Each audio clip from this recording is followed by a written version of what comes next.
de projecteur sur l'Afrique qui bouge à travers les innovations et les expériences qui font bouger les lignes. Une occasion de réfléchir aussi sur la marche de l'Afrique avec notre invité. C'est l'heure d'Initiative Africa. Bienvenue à toutes et à tous. Voici le sommaire de votre magazine.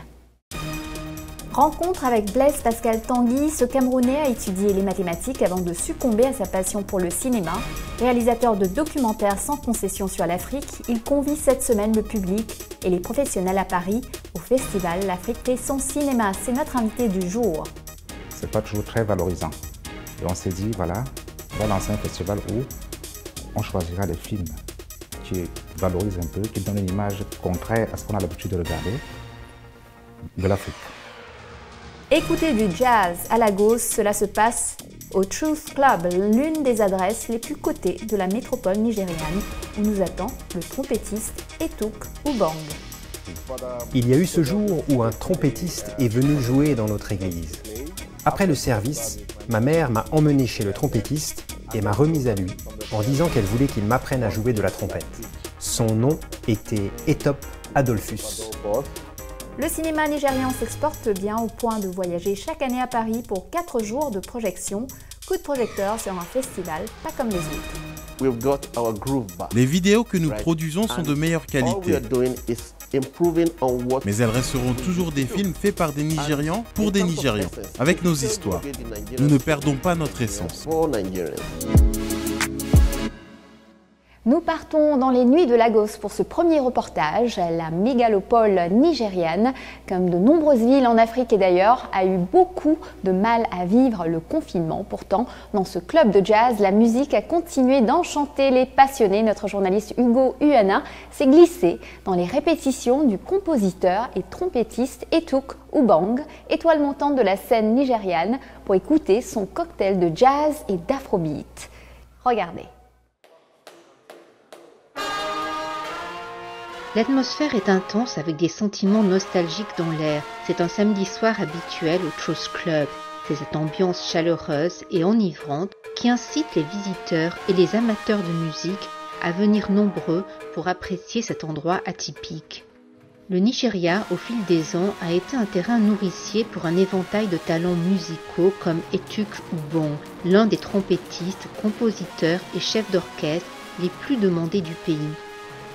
Né et élevé à Lagos, le centre névralgique du divertissement et du commerce du pays, le plus peuplé d'Afrique, le Nigeria.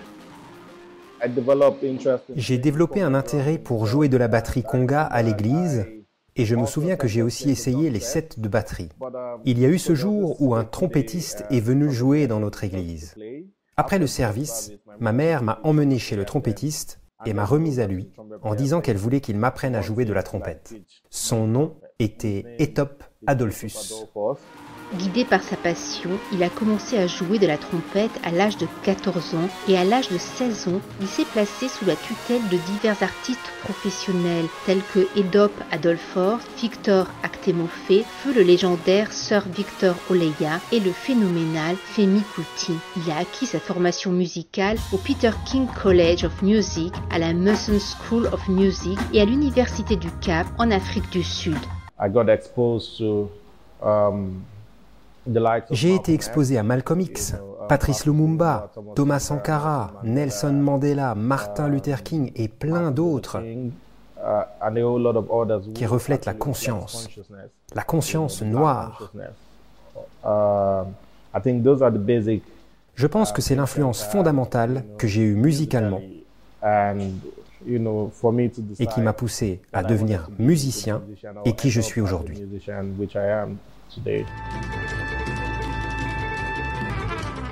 Son inspiration du jazz, de l'afrobeat, de l'ekombi, du highlife et des éléments terrestres, vent, eau et feu, forge sa philosophie musicale qu'il appelle Earth Music ou musique de la terre, une incarnation du mélange de musique qu'il propose de son lieu de prédilection, The Truth Club à Lagos.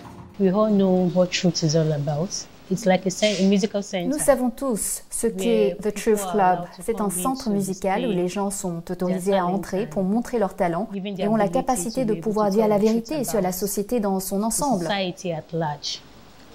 And as a manager here, we tend En tant to que make manager ici, nous avons place tendance à créer accommodating for people un endroit and, chaleureux, good convivial things et en même temps organisé de for manière à successful proposer un program here. beau programme ici. So, like our weekly activities, Nous opérons from Monday 24 heures du to lundi Sunday, au we dimanche. operate 24 hours.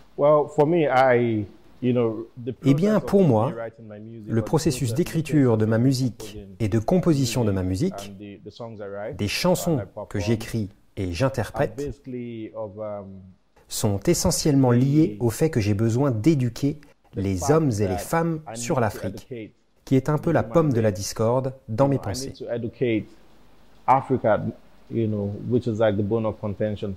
Les hommes africains, ils ne connaissent pas toujours leur histoire. Ils ne savent pas, par exemple, que l'Afrique n'est pas le nom originel de l'Afrique. Ils ne savent pas qu'Alkebulan est le nom originel de l'Afrique. Il se produit avec Etuk Philosophy, son groupe énigmatique dont les rythmes et les beats libèrent les prouesses musicales d'Etuk.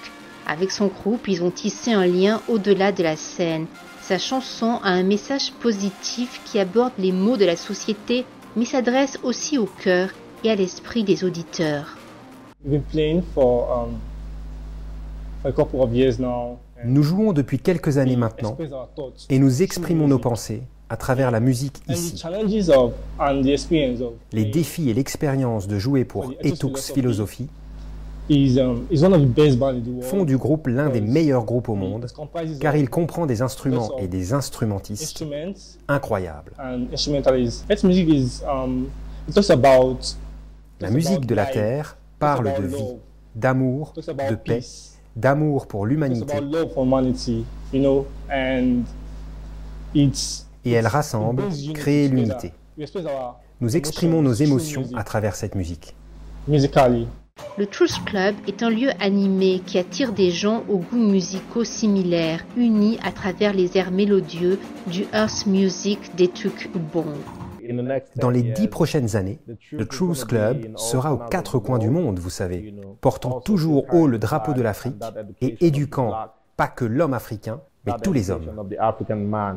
Avec 2 albums et un extended play, il s'est produit sur différentes scènes en Afrique et même au-delà, avec plus de 10 000 ventes de billets. Sa chanson Black Debtor était numéro 2 sur la Corner Playlist sur Apple Music Jazz et son album Africa aujourd'hui figurait dans le top 10 de la playlist de la BBC 3 Radio. Il dirige une nouvelle génération d'interprètes de musique de jazz et d'amateurs de son genre assez rare de musique de la terre, Earth Music comme il l'appelle. Je vous le disais en titre, notre invité du jour convie cette semaine à Paris les passionnés du 7e art au festival L'Afrique fait son cinéma. Un événement rendu virtuel à cause du confinement, mais qui demeure une plongée dans le cinéma du continent avec une foule de films à l'affiche. C'est la 2e édition de cet événement qui veut contribuer à mieux faire connaître le cinéma africain aux Parisiens, comme Blaise Pascal Tanguy l'a expliqué à Laurent Soustras et à Thierry Schiller. Blaise Pascal Tanguy, bonjour. Vous êtes réalisateur, producteur et délégué général du festival L'Afrique fait son cinéma. Pourquoi ce festival est-il important ? Je pense qu'il est très important pour nous, important ce festival, pour nous déjà, parce que nous sommes tous des cinéastes, et pour tous les autres cinéastes à travers l'Afrique et ailleurs, parce que ce n'est pas uniquement un festival africain, mais il est afro-descendant aussi. Et il est ouvert un peu, parce qu'il n'y a pas que les films africains, on a 2 ou 3 films qui ne sont pas faits par des Africains. Voilà. Il est important parce que ça nous permettra de mettre en lumière ce que nous faisons, de faire connaître au monde ce que nous réalisons, ce que nous produisons. Voilà. Et il y a à peu près 2 conférences. On a 2 conférences, une sur les coproductions Europe-Afrique, et on fera une table ronde qui va réunir tous les organisateurs de festivals en région Île-de-France. Question d'essayer de voir comment est-ce qu'on peut mutualiser nos efforts, travailler ensemble pour avoir des événements beaucoup plus forts, beaucoup plus impactants. Vous êtes le promoteur d'une Afrique vue par les Africains et vous dites vouloir résoudre un défi d'incompréhension par rapport au continent. Qu'est-ce qui vous a amené à cette position au cours de votre carrière ? C'est vrai que j'ai grandi en regardant beaucoup de films. Les films hindous, les films chinois, les films américains, et dans tous ces films-là, on fait rêver. Or, contrairement à nos films, aux films africains que je regarde étant en Afrique, et même quand j'arrive en France, c'est pas toujours très vendeur, c'est pas toujours très valorisant. Et on s'est dit, voilà, on va lancer un festival où on choisira des films qui valorisent un peu, qui donnent une image contraire à ce qu'on a l'habitude de regarder de l'Afrique. Voilà. Est-ce que vous avez eu l'impression que, jusqu'à présent, l'Afrique était représentée de manière trop stéréotypée dans le cinéma? C'est mon avis, évidemment. C'est trop stéréotypé parce que je me souviens, moi je suis producteur, évidemment, comme vous l'avez dit au départ, je suis producteur réalisateur et j'ai beaucoup de projets. Et à chaque fois quand je rencontre des gens avec mon projet, on me dit non, il n'est pas trop africain. Il y a des images même, on me dit non, c'est pas trop africain parce que qu'est-ce qu'on attend? On a envie de voir peut-être les maisons des villages, des maisons qui tombent, des gens qui ne sont pas bien habillés, qui courent nu-pieds. Bon, c'est l'habitude, hein, c'est ce qu'on a l'habitude de regarder. Moi, j'en vois à personne, mais j'ai juste envie qu'on fasse du cinéma simplement, qu'on raconte de belles histoires. Ça peut être des belles histoires d'amour, ça peut être notre culture, ça peut être pas mal de choses, mais qu'on fasse du cinéma, comme tous les autres le font. Pas un cinéma uniquement africain, comme on le pense. Dans le cinéma africain d'aujourd'hui, il y a aussi le poids croissant des diasporas du continent et leur lien avec leur pays d'origine. Comment voyez-vous cette relation à la fois artistique mais aussi financière? Parce que j'imagine que la diaspora peut apporter des sources de financement ou des manières de faire et de gérer différentes. Évidemment, la diaspora, c'est vrai que la diaspora apprend beaucoup parce que je prends l'exemple, nous qui vivons en Europe, on fait des formations en Europe, on côtoie des gens qui sont très bien formés, plus expérimentés, donc ça nous permet d'acquérir certaines connaissances qu'on a envie d'exporter de chez nous dans nos différents pays africains. Donc quand on arrive, on a envie de former aussi ceux qui sont restés là-bas, de travailler avec eux, mais avec l'expérience qu'on a acquis à l'extérieur. Voilà, c'est pour ça qu'on met plus en avant la formation, le côté formation, le côté encadrement. Mais à côté, on a aussi les financements. C'est vrai qu'on travaille un peu plus, on gagne peut-être un peu plus que les cinéastes qui sont restés en Afrique. On veut certes chercher, on a peut-être beaucoup plus de sources de financement, on veut chercher pour ramener et fabriquer des films. Sauf qu'on est confronté à cette réalité où, localement, on ne comprend pas encore beaucoup ce que c'est que le cinéma. En fait, pour la plupart du temps, dans beaucoup de pays, la preuve, il y a beaucoup de pays dont on ne connaît même pas le cinéma. Voilà, donc il y a ce côté. On a envie aussi que localement, les gens puissent comprendre qu'on doit mettre l'argent. Par exemple, les États, les hommes d'affaires, les particuliers, que c'est un business, un métier où on peut, à travers le cinéma, se faire connaître, vendre et gagner de l'argent aussi. Et justement, en 2017, vous avez créé une association pour mieux faire connaître le cinéma africain, mais aussi pour assister à cet effort de formation. Est-ce que vous pouvez nous en dire plus? L'association African Filmmaker Network, que nous avons créée avec beaucoup d'autres cinéastes. Quand je parle de cinéastes, je parle de producteurs, réalisateurs, acteurs, et bon, tout ce que vous connaissez comme métier dans le cinéma. Le but était, dans un premier temps, de former les enfants de la rue. Pourquoi enfants de la rue? Parce que personnellement, j'ai fait beaucoup de documentaires, la plupart dans la rue. Voilà, et puis ça m'a permis de comprendre comment est-ce que les enfants de la rue fonctionnent, leurs problématiques, leurs rêves et tout. Et je me suis dit, ben, on va créer une association, on va prendre les gens à l'extérieur, on les ramène dans un pays africain quelconque, on se rappelle des enfants de la rue, on les forme et on les fait tourner. C'est pas qu'on donne la caméra, on va le faire, mais on reste derrière, on les forme, on leur montre comment ça se passe. Ils fabriquent un film, on le fait ensemble, et à la fin, on sort un film qui est fait à 100% par les enfants de la rue. Là, c'est un défi assez grand, mais je pense que je suis encadré de personnes qui ont la même vision, et je pense qu'on va y arriver. Bon, maintenant, à côté, il y a la promotion du cinéma. L'association aussi œuvre pour la promotion du cinéma africain à travers le monde. Ça veut dire que les films qui sont faits, moi étant du métier, je sais qu'il y a beaucoup de films qui sont faits et qui meurent dans les tiroirs. On n'arrive pas à les faire connaître. Donc à travers notre festival, les films qui sont faits pourront être vus par les autres.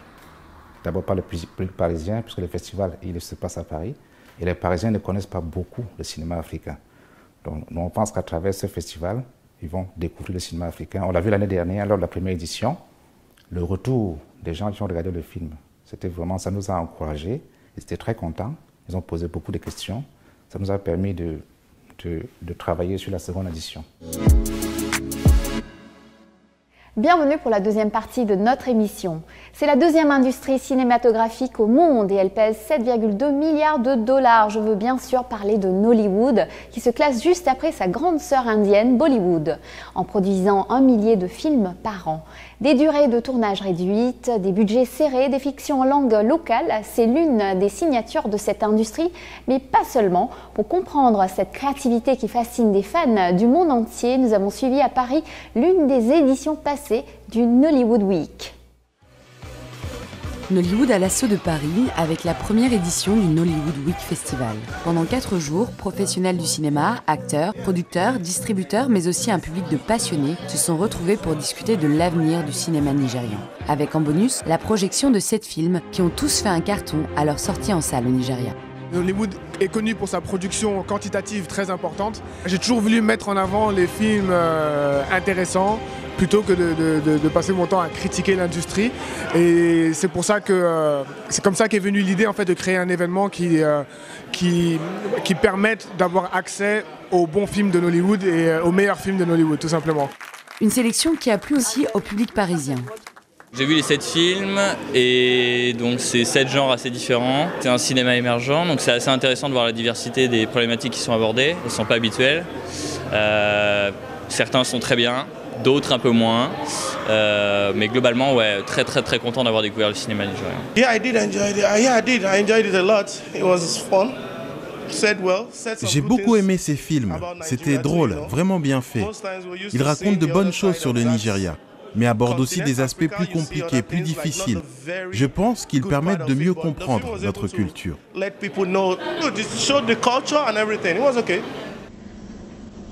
Pourtant, Nollywood a une très mauvaise réputation.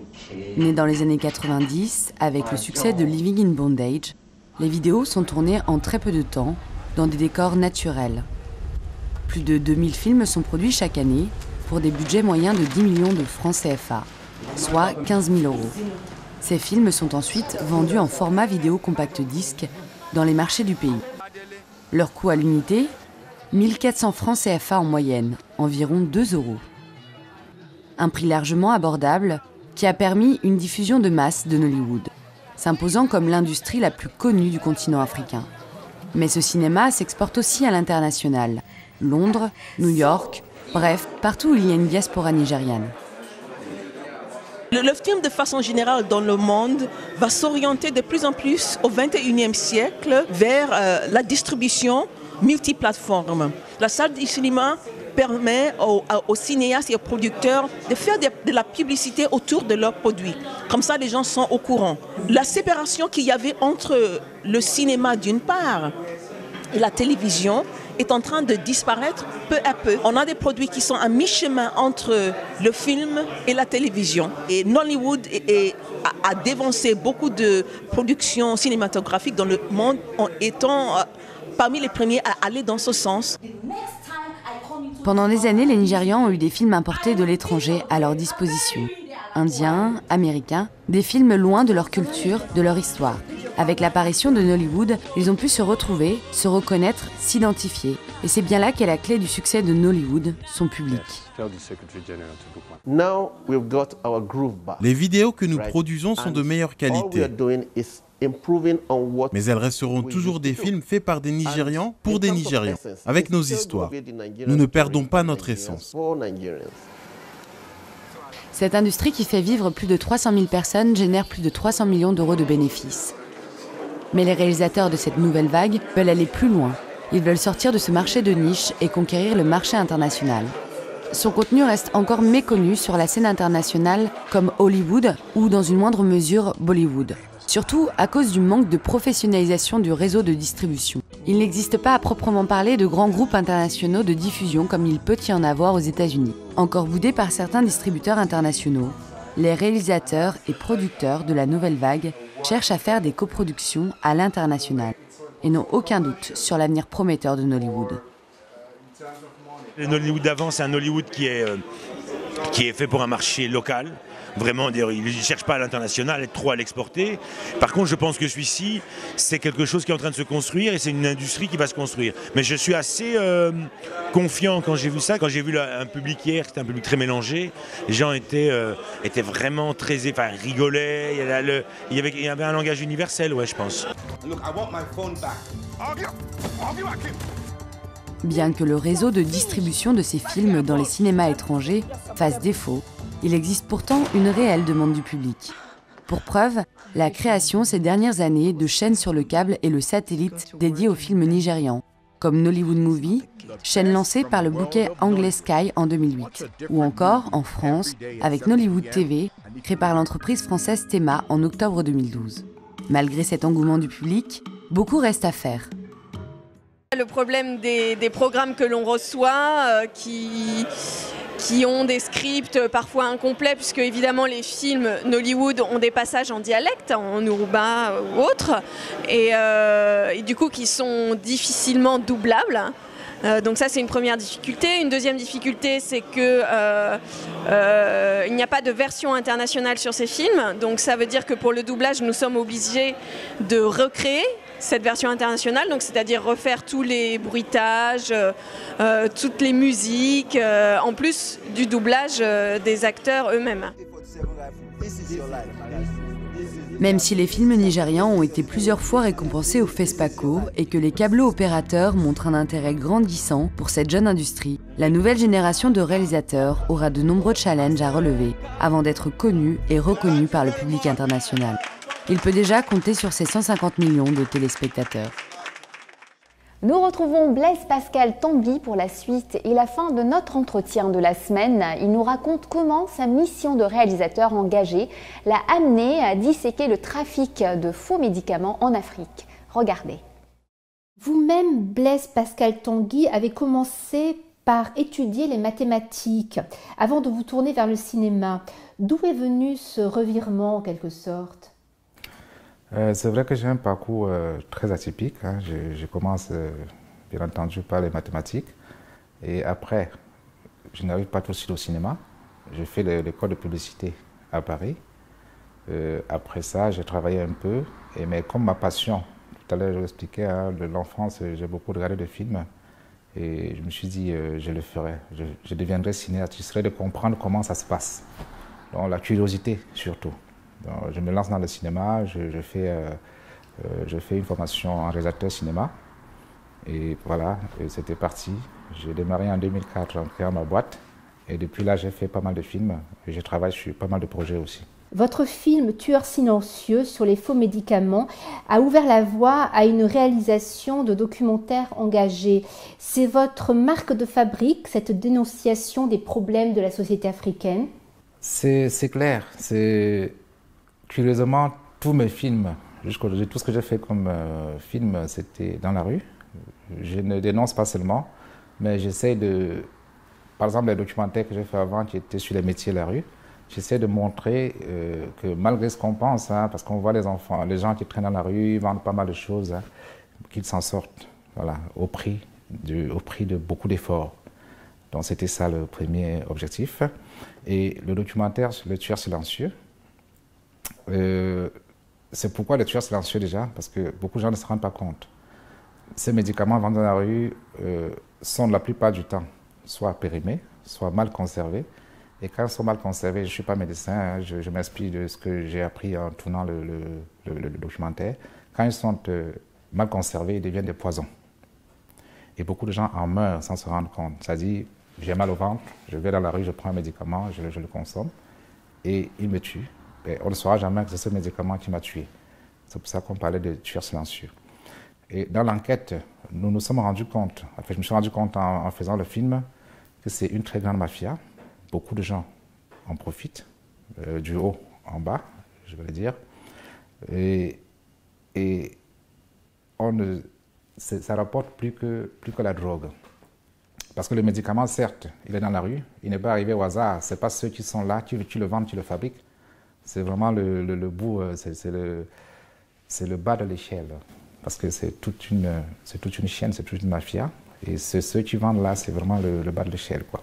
Ce travail de documentariste engagé, Est-ce qu'il est dangereux? Vous recevez des menaces régulièrement? Oui, pendant le tournage de Tueurs silencieux et d'autres documentaires, j'ai eu beaucoup de menaces. Voilà, j'ai commencé un documentaire, par exemple, sur les églises réveillées, j'ai eu des menaces, j'ai arrêté. Celui sur le Tueur silencieux, on a eu beaucoup de menaces. Il y a beaucoup d'images, qu'on n'a pas pu utiliser, parce que voilà, on nous a demandé de ne pas l'utiliser, on n'a pas utilisé. Mais voilà, j'essaie de sensibiliser la population, qu'ils comprennent que c'est dangereux, ces genres de médicaments, qu'ils essayent de se rapprocher des pharmacies ou des circuits classiques, réglementaires, plus sécurisés, pour acquérir leurs médicaments.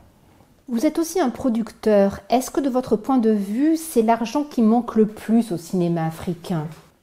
Bien entendu, c'est l'argent qui manque aux cinéastes africains pour faire de vrais films. Mais je pense que la base, c'est d'abord la formation. C'est beaucoup plus la formation. Parce que beaucoup, malheureusement, ne sont pas formés. On n'a pas de grandes écoles de cinéma en Afrique. Et tout le monde ne peut pas voyager pour aller se former ailleurs. Il y a beaucoup de gens qui se lancent comme ça, ils veulent faire des films. Et puis voilà, on a le résultat qu'on a. Parce que, comme disait un grand réalisateur américain, pour faire un film, il faut une belle histoire, il faut une belle histoire, il faut une belle histoire. Et une belle histoire, il faut savoir la raconter. C'est-à-dire qu'il faut un très beau scénario. Et côté scénario, on a vraiment un souci. Nous avons un souci. On n'arrive pas encore à écrire de beaux scénarios. Et après le scénario, il faut l'argent. Il faut l'argent, bien sûr. Même si on fait des formations, après, il faut l'argent. Il faut beaucoup d'argent pour faire un film. Parce qu'on a beau dire, on va se débrouiller, on va faire rapidement un film et le porter à l'écran. La preuve est là. On voit ce que ça donne. Nos films ne sont pas beaucoup exportés, ne répondent pas aux critères internationaux et donc forcément ne passent pas dans beaucoup de grandes chaînes à travers le monde, ni dans beaucoup de grands festivals à travers le monde parce que voilà, la qualité n'est pas là, l'histoire n'est pas bien racontée, le jeu d'acteur n'est pas bien assuré et donc forcément les gens refusent nos films. D'abord, il faut qu'on pense à se former et après, l'argent, je pense que l'argent pourra suivre. J'ai la foi, j'ai quoi. Finalement, vous travaillez aujourd'hui sur de nombreux projets. Est-ce que vous pouvez nous en dire plus? Bon, je travaille sur beaucoup de projets de cinéma. Il y a un projet de série télé sur lequel je travaille depuis 2012, ça fait 8 ans. C'est une histoire de corruption qui se tourne dans un pays imaginaire qui permettra de dénoncer un peu tous les aspects de la corruption. Là, on travaille dessus. Et à côté, j'ai deux projets de long métrage, un autre projet de série télé aussi, et un projet de documentaire sur une dame qui s'appelle Françoise Bango, qui est triple saut, qui détient encore aujourd'hui le record du triple saut. Bon, à côté, il y a aussi un projet de film documentaire qui regroupe un peu, je devais faire le tour des pays d'Afrique centrale pour montrer un peu le potentiel économique, culturel, social de ces pays à travers le documentaire. Question de sortir un peu des préjugés et montrer le potentiel de ces pays. Voilà. Bon, mais à côté, il y a le projet du festival.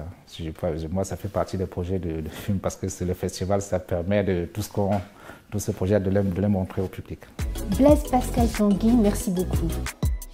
Voilà, Initiative Africa, c'est fini pour aujourd'hui. Vous pouvez retrouver l'interview de Blaise Pascal Tanguy ainsi que nos émissions sur le nouveau site internet africaonair.com et bien sûr également sur nos réseaux sociaux. N'hésitez pas à liker, partager et commenter avec le hashtag Initiative Africa TV Show. Et n'oubliez pas, la semaine prochaine, même chaîne, même heure, je vous donne rendez-vous avec Business Africa. Bonne semaine à tous.